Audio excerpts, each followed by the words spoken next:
Ito na yung sinalpak natin mga idol na digital speedometer. Ganda rin mga idol.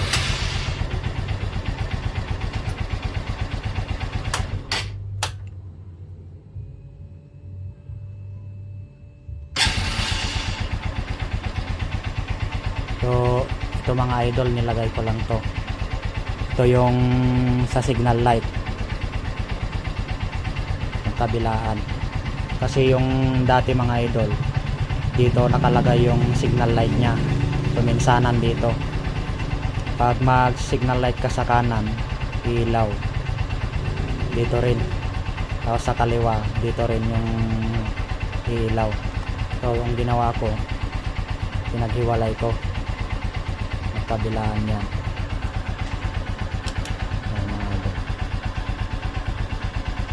Tapos dito sa kabila, ito yung nilagay ko dito mga idol, kasi walang gear indicator to. Yung stock ng Supremo dito ko na nilagay.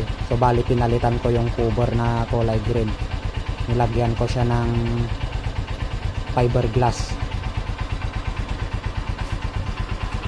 So, testing natin yung first gear,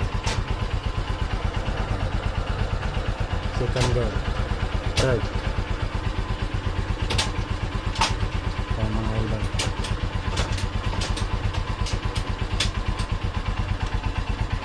may neutral na rin siya. So dito mga idol, ito yung fuel gauge nya. Accurate naman, kasi nung tinanggal ko yung stock ng Supremo, nasa kalahati. So ang reading nya nasa kalahati din, kaya accurate yung fuel gauge. Ito lang RPM nya yung hindi siya accurate, medyo delay.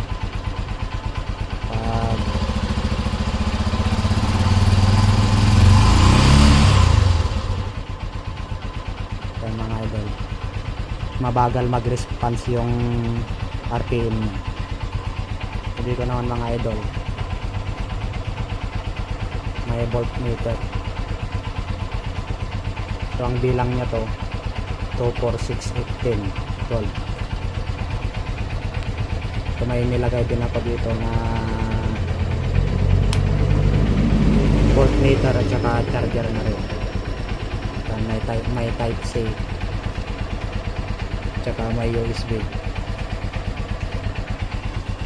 Kagandahan dito mga idol, pwede mo siyang patayin.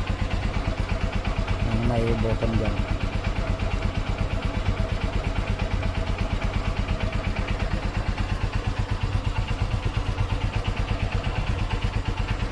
Dito mga idol, may pause button dito. Sa odometer, trip meter. So nakasiro muna mga idol, kasi hindi ko pa siya napapatakbo.